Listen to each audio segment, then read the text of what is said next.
Game 3 comes your way tomorrow night on ABC, but right now, Stuart Scott anchoring our coverage from Miami. LeBron James, maybe you heard of him, basketball player. Much is expected, will much be achieved. In Game 2, it was. The man who may want an NBA title more than any player ever came up with 32 points as his Miami Heat evened up the NBA Finals at 1 game apiece.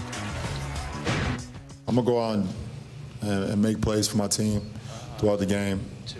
I'm going to leave it out on the line. And at the end of the day, I'm going to be happy with that. We want to win it. I want to win it. But I only can control what I can't control, and that's going out and being there for my teammates throughout the game. And that's all I care about. Welcome back to SportsCenter's coverage of the NBA Finals. Stuart Scott, Jalen Rose, Kurt Rambis. South Beach, slightly different culturally than Oklahoma City, no? Just a little bit, and stays open a little bit later. Just a hair, right? LeBron James' game. It's different slightly than it has been the last few years. Kurt Rambis, agree or disagree? I absolutely agree with you. I love the way his game has evolved. He's much more concerned about getting his teammates involved. He's playing a more precise game, better decision making, more poised out there on the floor. I like the fact that he's also more humble at this point in time of his career. I feel that he came into Miami last year and thought winning an NBA championship was going to be easy. It's very difficult to win.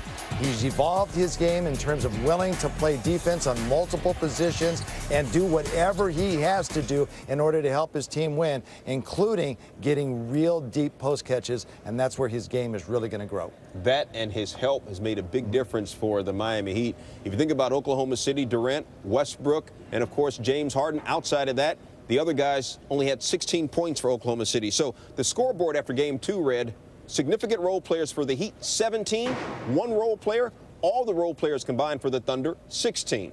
Dwayne Wade was Dwayne Wade. Heat won the rebounding battle, and they had more points in the paint. And what else, Rachel Nichols? Well, Stu, there was a lot made of LeBron James' clutch free throws in Game 2 and the way he defended Kevin Durant in the fourth quarter. But the Heat wouldn't have won that game without Shane Battier's second consecutive 17-point effort. And Miami's biggest stars say it will be their role players who will be key again in Game 3, both on offense and defense. Team defense is everything.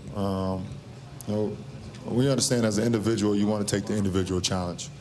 But you also have to have that team, that team defense and that team concept behind you or in front of you or on the side of you. For our team to be our best, LeBron, Chris, and myself need to be playing well at the same time.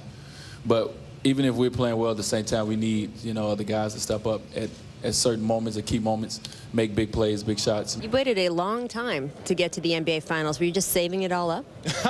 I wish. No, this is the amazing league, and you feel fortunate just to be in the NBA, and you feel even more fortunate to have a chance to play in the finals, something every little kid dreams about. And now that we're here, we just want to make the most of the opportunity. Our big three command so much attention. I don't think I'm a priority on the other team's scouting report, so coming into the series, I knew there'd be looks. Well, you'd think Battier would be having a good weekend, considering what he's done against the Thunder, but he actually told me his mindset was salty and said he's hardly the only one.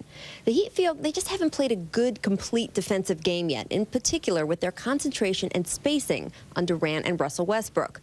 In order to get better by Game 3, Chris Bosh has been watching extra film, even making his 6-week-old son watch with him at times. Hey, Stu, I guess you can never have too many eyes, right?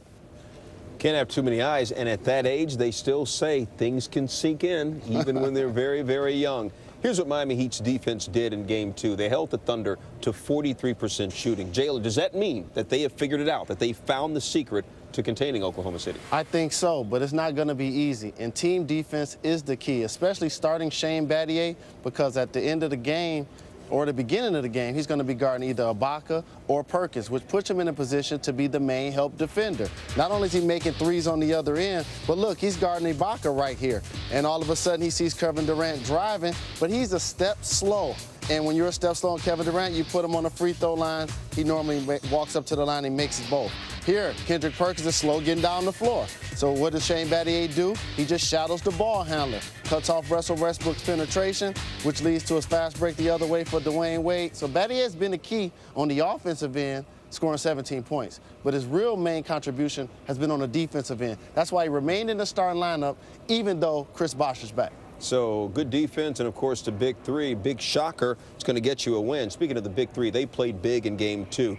Combined, Dwayne Wade, LeBron James, Chris Bosh, 72 points. But more importantly, when they were on the court together, those three in game 2, they outscored the Thunder by 14. In game 1, when they were on the court at the same time, they got outscored by 11 points.